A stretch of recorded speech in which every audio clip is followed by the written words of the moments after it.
Rachel's voice was still trapped in a voicemail when her 10-year-old son whispered through chattering teeth. "Mom, my key doesn't work." Noah Carter stood on the front porch, his backpack at his feet and his house key clutched tightly in his red, numb fingers. He tried the lock again, then again. He frowned, looked at the key, and wiped it on his sleeve as though somehow it had become dirty during the walk home from school. Nothing. He glanced through the front window. The curtains were closed. A light flickered on upstairs. "Grandpa," he called, knocking gently. "Grandpa, I think the lock's broken." No answer. Hours later, the sky had turned gray, and the November wind cut through his thin jacket. He finished his math homework sitting on the porch steps, stopping every few minutes to rub warmth back into his hands. Finally, just after dusk, the front door opened. Thomas Carter stood in the doorway. Behind him were Rachel's older brother David, David's wife Melissa, and Rachel's Aunt Linda. None of them stepped outside. None of them looked surprised to see Noah there. Thomas folded his arms. "We've all decided," he said evenly, "that you and your mom don't belong here anymore." Noah stared at him, unable to understand. I just need to come inside." "No." That single word settled over the porch like ice. By the time Rachel heard Noah's voicemail, she was still inside the Pediatric Rehabilitation Center, where she worked as an occupational therapist. A coworker had suffered a family emergency that afternoon, forcing Rachel to absorb a full schedule of children recovering from surgeries and neurological injuries. Her phone had remained in a locker throughout the treatment sessions. The moment she listened to Noah's trembling message, she left without even changing out of her scrubs. The 20-minute drive home felt endless. She replayed the voicemail over and over. "Mom, my key won't work. I think Grandpa isn't home. Can you call me?" Then the final message, recorded nearly 4 hours later. "Mom, it's getting dark." Rachel pulled into the driveway so quickly that gravel scattered beneath her tires. Noah immediately stood from the porch steps, hugging himself against the cold. His backpack looked heavier than usual, soaked from resting on damp concrete for most of the afternoon. Rachel rushed toward him. "Oh, sweetheart." She wrapped both arms around him before saying another word. His cheeks were freezing. His hands were almost white. She took off her own coat and draped it around his shoulders. Only then did she look toward the open front door. Her father remained standing inside the entrance. David avoided eye contact. Melissa stared at the floor. Aunt Linda looked visibly uncomfortable, but said nothing. Rachel stepped onto the porch. "Dad," she said quietly, "what happened?" Thomas answered with the same calm certainty he had used on Noah. "We've discussed it as a family." Rachel waited. "You've stayed here long enough. It's time for both of you to leave." Rachel looked past him. "You left Noah outside. He wasn't in danger. He waited here for 6 hours. He learned a lesson." Rachel glanced at Noah, who was trying very hard not to cry in front of everyone. Then she looked back at her father. She had imagined this conversation dozens of times over the past few months, whenever something about his behavior felt different. The locked office. The whispered conversations that stopped whenever she entered the room. David repeatedly asking when she planned to find her own place. She had wondered whether they were trying to push her out. But she had never imagined her father would use Noah to do it. Thomas seemed to mistake her silence for surrender. "If you're expecting me to change my mind," he said, "don't." Rachel reached down, picked up Noah's backpack, and slipped her free hand into his. Then she met her father's eyes. "I understand. Nothing more. No accusations. No shouting. No begging." For the first time that evening, uncertainty crossed Thomas's face. It lasted only a second before confidence returned. He watched Rachel lead Noah back to the car without looking over her shoulder. Inside the house, David exhaled. "That went Easier than I expected. Thomas nodded. I told you she'd accept it eventually. None of them noticed that Rachel never once asked to come back inside. 3 days later, just after breakfast, a courier truck stopped in front of Thomas's house. The driver walked to the porch, carrying a thick certified envelope. Thomas signed for it with an impatient smile. Then he opened the first page. The color drained from his face. Rachel and Noah checked into an extended stay hotel just before 9 that night. It wasn't much, a small suite with 2 beds, a kitchenette, and a window overlooking a parking lot, but it was warm. Rachel set Noah's backpack on one bed while he silently looked around the unfamiliar room. I'll make us some hot chocolate, she said softly. He nodded without answering. A few minutes later, wrapped in clean blankets and holding a steaming mug with both hands, Noah finally spoke. Mom. Rachel looked up from unpacking a small overnight bag. Yeah, sweetheart. He hesitated. Did Grandpa stop loving me? The question hit harder than anything Thomas had said. Rachel crossed the room, sat beside him, and gently brushed a strand of hair from his forehead. No. But he said we don't belong. I know he did. Then why? Rachel chose every word carefully. Sometimes adults make decisions that aren't fair. Sometimes they're scared about something, and instead of telling the truth, they hurt people they love. So, I didn't do anything wrong. She immediately shook her head. Noah, look at me. He lifted his eyes. You did absolutely nothing wrong. He leaned against her shoulder, finally allowing himself to cry. Rachel held him until the sobs faded into quiet breathing. Long after Noah had fallen asleep, Rachel sat alone at the small hotel table. She opened a worn accordion folder she'd carried out of the house months earlier, whenever she traveled between work and home. She slowly spread its contents across the table. Receipts, canceled checks, bank statements, invoices, photographs. None of them had anything to do with that afternoon. They were much older. She remembered the first time something had felt off. It had started 6 months earlier. Her father had abruptly told her to stop discussing repairs with contractors. I'll handle the house from now on. That was unusual. For nearly 2 years, Rachel had coordinated almost every improvement herself. After Thomas's hip replacement surgery, she'd managed the contractors, scheduled inspections, and often paid the invoices first before Thomas reimbursed her later, or promised he would. Then came the locked filing cabinet. For as long as Rachel could remember, her father's office door had always been open. Suddenly, the cabinet inside was secured with a new key. When she asked about it, Thomas laughed. Just organizing old paperwork. But his explanation hadn't matched his behavior. A few weeks later, she'd walked into the kitchen unexpectedly. Thomas quickly folded a glossy brochure and slipped it beneath yesterday's newspaper. Only after he left did Rachel retrieve it. It wasn't a vacation brochure. It advertised luxury residential developments and featured several local real estate companies. When Thomas returned, the brochure had disappeared. Then David had begun making casual comments. So, any idea when you're getting your own place? Rachel remembered laughing. When Noah and I are financially ready. David smiled. Hopefully sooner rather than later. At the time, she dismissed it. Now, every conversation fit together differently. Rachel carefully organized the documents into separate piles. Invoices for a new roof. Payments for plumbing repairs. Receipts for replacing aging electrical panels. Mortgage assistance she transferred directly into Thomas's account during difficult months after his surgery.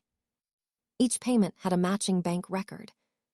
Each renovation had photographs. Every promise Thomas had made about settling everything fairly someday had been preserved in text messages she had printed weeks ago. Not because she expected to sue her father. because the pattern had frightened her enough to prepare. She slid the papers back into the folder and closed it. Across the room, Noah stirred in his sleep. Rachel quietly whispered to herself, "I'm glad I listened to my instincts." At the Carter house, the mood couldn't have been more different. David poured 2 glasses of bourbon. "I still can't believe she left without arguing." Thomas accepted the glass with a satisfied smile. "I told you Rachel avoids conflict." Melissa looked uncertain. She didn't even ask where she and Noah were supposed to stay. That's because she finally understood this isn't her house. The next morning, a moving company arrived to measure doorways and inspect furniture access. Thomas watched them from the front porch with visible relief. Everything was finally moving according to schedule. By the end of the week, he thought, the house would be empty. By the end of the month, it would be sold. Just after lunch, his cell phone rang. "Mr. Carter," a professional voice asked. "Yes." "This is the closing coordinator. Before we finalize the transaction, the buyer has requested one final legal verification." Thomas barely looked up from his coffee. "That's standard, isn't it?" "Usually." "Fine. Whatever paperwork you need, send it over." He ended the call without another thought. Routine. Nothing more. Or so he believed. What exactly had Rachel already prepared before she ever walked away from that house? By Saturday afternoon, Thomas had already rewritten the story. The dining room was filled with relatives dropping by for an early family gathering. Coffee brewed in the kitchen, dessert trays covered the table, and conversations floated through the house as though nothing unusual had happened earlier that week. Thomas stood near the fireplace, speaking with complete confidence. "Rachel made her own decision," he said. "I didn't force anyone out." Several relatives nodded sympathetically. "I've told her for years she needed to become independent." "She's 36. You can only help someone for so long." Across the room, David quietly added, "She wasn't contributing the way Dad needed." That sentence settled into the room as fact. Most of the family accepted it without question. No one present had seen Noah sitting outside in the cold. No one had heard the words Thomas had spoken on the porch. The front doorbell rang. Melissa answered it. Rachel stood outside with Noah beside her. She wasn't carrying luggage. She wasn't there to argue. She simply held 2 empty storage boxes. "Can we help you?" Melissa asked awkwardly. Rachel answered calmly. "I'm here for our family photographs, Noah's keepsake box, and a few personal items." Thomas walked into the hallway. "I thought we were finished." "We are," Rachel replied evenly. "I'm only collecting what's ours." He stepped aside with obvious reluctance. 10 minutes. Rachel nodded. "That's all I need." Several relatives watched silently as she and Noah walked upstairs. The atmosphere inside the house changed immediately. People who had expected shouting instead found themselves whispering. While Rachel packed framed photographs and Noah carefully gathered childhood drawings from his bedroom, voices drifted upstairs from the living room below. Aunt Linda finally broke the silence. "Tom, is it true Noah waited outside all afternoon?" Thomas didn't look up. He needed to learn there are consequences. For what? He was with his mother. "That's not what I asked." Thomas sighed impatiently. "It wasn't dangerous." A cousin frowned. "How long was he outside?" Thomas hesitated. "I don't know exactly." David answered before anyone else could. "Maybe an hour." At that exact moment, Noah quietly walked downstairs, carrying a small plastic storage bin. He stopped when he heard them talking. It wasn't an hour. The room fell silent. Everyone turned toward him. It was after school. He looked at the clock hanging over the fireplace. It got dark before Grandpa opened the door. No one interrupted him. "I finished my homework on the porch." His voice remained steady. I thought maybe Grandpa couldn't hear me. A heavy silence settled across the room. Aunt Linda slowly lowered her coffee cup. You were outside until dark. Noah nodded. I called the house 3 times. Every pair of eyes shifted toward Thomas. Before anyone could speak again, Rachel came downstairs carrying the final box. She immediately recognized the expression on everyone's faces. What happened? She asked. Aunt Linda answered quietly. We were talking. Rachel looked at Noah. He simply shrugged. I told them. Thomas cleared his throat. The boy's exaggerating. Rachel didn't respond to him. Instead, she gently placed a hand on Noah's shoulder. Just then Noah's cell phone rang. The caller ID displayed. Lincoln Elementary School. Rachel answered. Hello. Mrs. Carter, this is Ms. Alvarez, Noah's school counselor. Rachel stepped only a few feet away, but the room had become so quiet that nearly everyone could hear portions of the conversation. I wanted to check on Noah after what several neighbors reported. Rachel glanced toward Thomas. Yes. They were very concerned. They told us he remained outside the house for several hours without adult supervision. Rachel answered carefully. That's correct. We also understand multiple adults were inside the residence.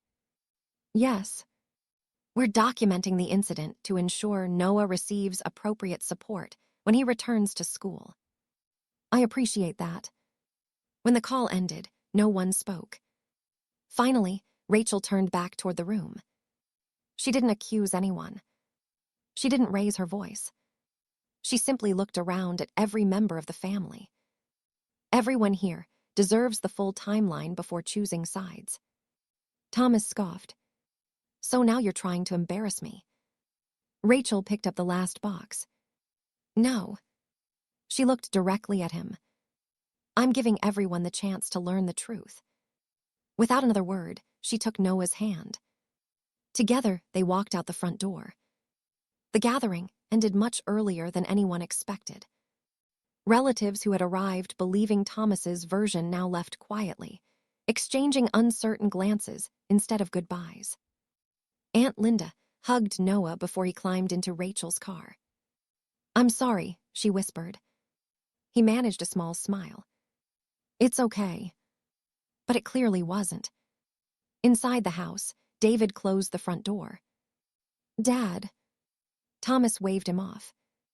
They'll calm down. They looked pretty upset. They'll get over it. Before David could answer, a delivery van stopped at the curb. A uniformed courier stepped onto the porch, carrying a thick overnight envelope stamped in bold red letters. Certified legal notice. Thomas frowned. Who sends legal notices on a Saturday? He signed the electronic pad anyway. The courier thanked him and drove away. David watched as Thomas casually tore open the envelope. He chuckled. This is probably some paperwork from the buyer. He unfolded the first page. His smile disappeared. The blood drained from his face. Then, without realizing it, his hands began to shake. What is it? David stepped closer, trying to read over his father's shoulder. Thomas immediately folded the papers closed. Nothing. It doesn't look like nothing. Thomas ignored him, grabbed his reading glasses from the kitchen counter, and unfolded the documents again. This time he read every line much more slowly. His breathing became uneven. Across the top of the first page were words he had never expected to see. Notice of claim of equitable interest. His phone was already in his hand before he reached the last paragraph. He scrolled through his contacts and pressed one name. Richard. His real estate attorney answered on the second ring. Thomas, I was about to call you. What is this notice? There was a brief silence. You've received it already. Answer me. Richard spoke carefully. The title company received the claim this morning. Thomas's grip tightened around the phone. What claim? The claim filed by Rachel Carter. Thomas stared at the page, as if the words might rearrange themselves. That's impossible. It isn't. She doesn't own this house. Ownership and equitable interests aren't always the same thing. Thomas's voice rose. Explain. Rachel's attorney submitted documentation showing years of financial contributions toward major improvements to the property. Thomas remained silent.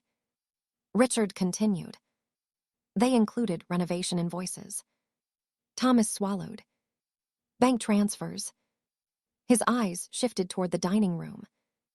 Mortgage assistance payments. David slowly stopped, pretending not to listen.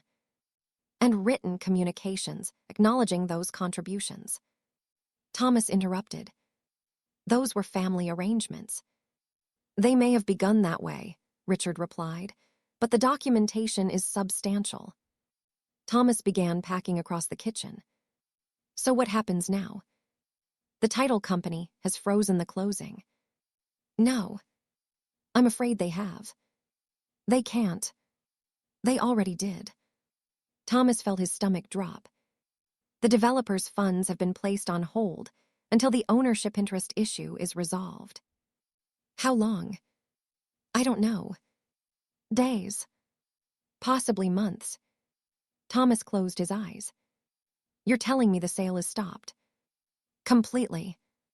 David slowly lowered himself into a chair. Melissa looked back and forth between them. What sale? Neither man answered. Richard continued speaking through the phone. There's another issue. Thomas almost whispered. What now? Your purchase agreement contains delivery deadlines. Thomas remembered them immediately. The vacant possession clause. The completion date. The financial penalties. If the delay continues, Richard said, those penalties begin accumulating under the contract. Thomas leaned heavily against the kitchen counter. For the first time since forcing Rachel out, genuine fear replaced certainty. The following morning, Thomas drove to the extended stay hotel. He had never been there before. He parked outside and sat in the car for almost 5 minutes before finally walking inside. Rachel met him in the lobby. She had clearly expected him. She didn't invite him upstairs. She simply waited. Thomas held the legal notice in one hand. You filed this? Yes. You froze the sale. I protected my legal interest. You could have talked to me. Rachel looked at him quietly. I tried talking to you for months. This is different. No. It isn't. Thomas lowered his voice. Withdraw it. Rachel didn't answer immediately. People walked through the lobby around them, unaware that a family was quietly unraveling a few feet away. Finally, she spoke. I haven't sued you. Thomas blinked. You haven't. No. I exercised rights supported by the documents you acknowledged over the last 2 years. He looked frustrated. This doesn't have to go any further. It already has. Thomas took a slow breath. What do you want? Rachel looked toward the elevators where Noah was waiting upstairs. Then she looked back at her father. I want you to acknowledge what happened. I already asked you to leave. You locked your grandson outside for 6 hours. Thomas said nothing. You looked at a 10-year-old child standing in the cold and told him he didn't belong. Still nothing. I also want every dollar I invested in that house recognized honestly. Thomas rubbed his forehead. Rachel. No. Her voice remained calm. I'm done pretending those payments never happened. He looked at the floor. So this is about money. Rachel shook her head. If it were only about money, I'd already be in court. That sentence lingered between them. Within days, word spread through the family. Rachel wasn't inventing receipts. She wasn't exaggerating. Every payment was documented. Every renovation had invoices. Every transfer matched bank records. Even more damaging were the text messages. Thomas had repeatedly written things like, "We'll settle everything fairly one day. Thanks for covering the roof. I'll make sure it's accounted for. I couldn't have kept the house without your help." Aunt Linda stared silently at the printed messages. David read each page twice. Melissa finally whispered, "I didn't know." David looked at his father. "You told us Rachel barely contributed." Thomas couldn't answer. That afternoon, Richard called again. His voice sounded far more serious than before. "I've reviewed everything Rachel's attorney submitted." Thomas sat alone in the living room. "What now?" "If this proceeds to litigation, every financial record, every message, and every agreement becomes part of the public court file." Thomas closed his eyes. The silence stretched between them. Richard spoke one final sentence. "There isn't a shortcut out of this anymore." Thomas slowly lowered the phone. For the first time, he truly understood why Rachel hadn't argued on the porch. Why she hadn't begged. Why she'd simply looked him in the eyes and said, "I understand." The mediation session took place less than 3 weeks later.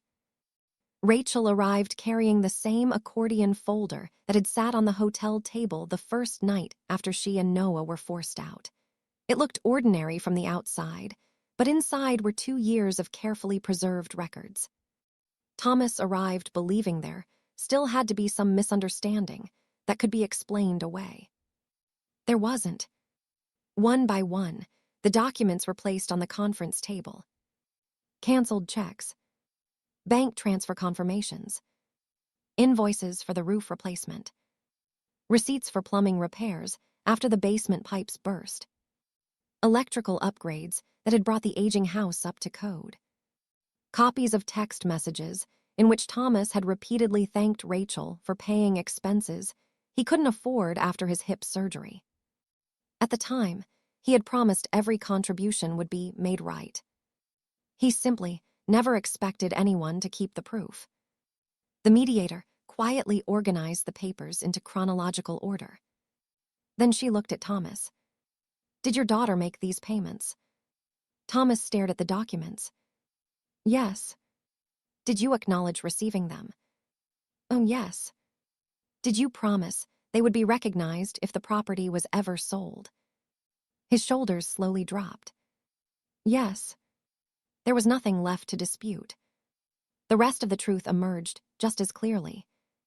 Months before Noah had been locked outside, Thomas had accepted an advance payment from a real estate developer eager to purchase the property. The purchase agreement required the house to be completely vacant before closing. Instead of telling Rachel the truth and admitting he had already spent part of that advance, Thomas convinced himself that forcing her out would solve the problem before anyone discovered what he had promised. He never imagined Rachel had noticed the warning signs. The suddenly locked filing cabinet. The real estate brochures that disappeared whenever she entered the room. David's repeated questions about when she planned to leave. Most importantly, he never imagined she had quietly searched the county property records after her instincts told her something was wrong. When she found evidence that the house was already under contract, she didn't confront him. She met with an attorney instead. The attorney reviewed every payment she had made and every written promise Thomas had sent over the previous 2 years. His advice had been simple. If he proceeds with the sale without recognizing your documented interest, you have every right to protect it. Rachel hoped she would never need to. The day Noah was locked outside changed that. The certified letter Thomas had received wasn't a lawsuit. It was far more immediate.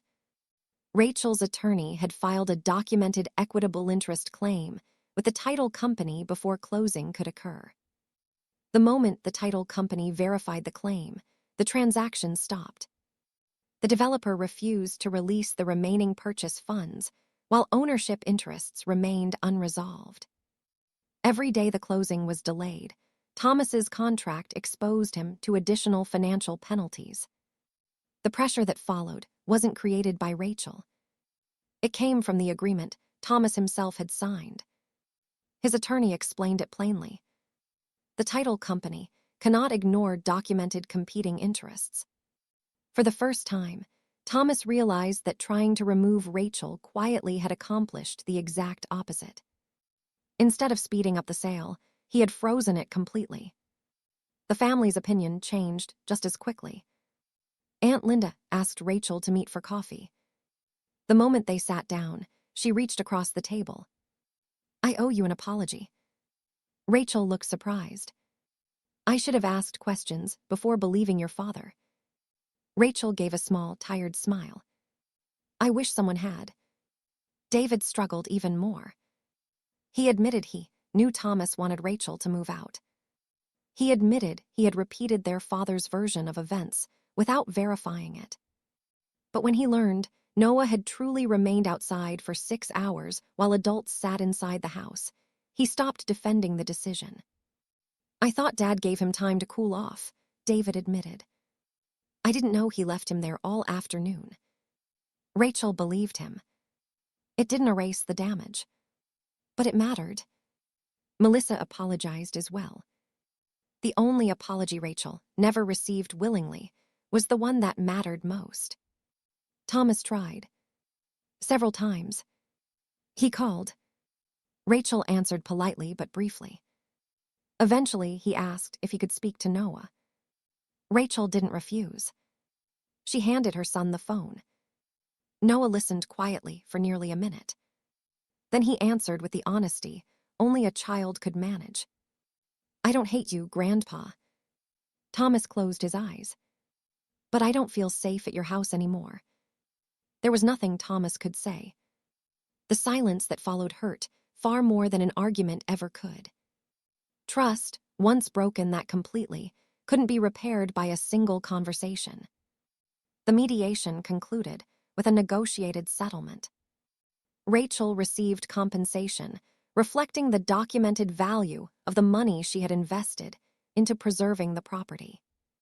Only after that agreement was signed did the title company release the hold. The developer completed the purchase.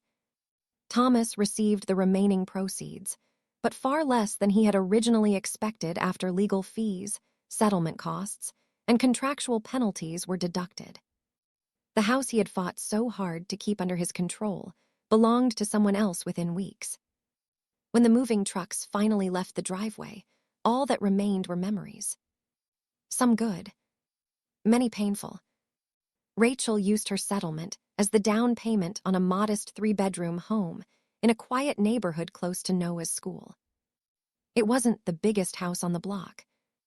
It didn't have a wraparound porch or a large backyard like her father's old home. But every room belonged to the two of them. The first evening after unpacking, Noah ran upstairs, then back down again. "Mom." Rachel laughed. "What?" "I have my own room." "You do. And nobody can tell me I don't belong here." Rachel felt her throat tighten. She knelt beside him. "Nobody." Weeks later, while unpacking the final storage box, Noah found the old brass house key that had failed to open the front door that cold November afternoon. He looked at it quietly. Rachel expected him to throw it away. Instead, he asked if they could keep it. Together, they placed the key inside a small shadow box with a handwritten note beneath it. "One locked door led us home." It hung above Noah's desk, not as a reminder of rejection, but as proof that the worst day of his childhood had also become the first day of a better future.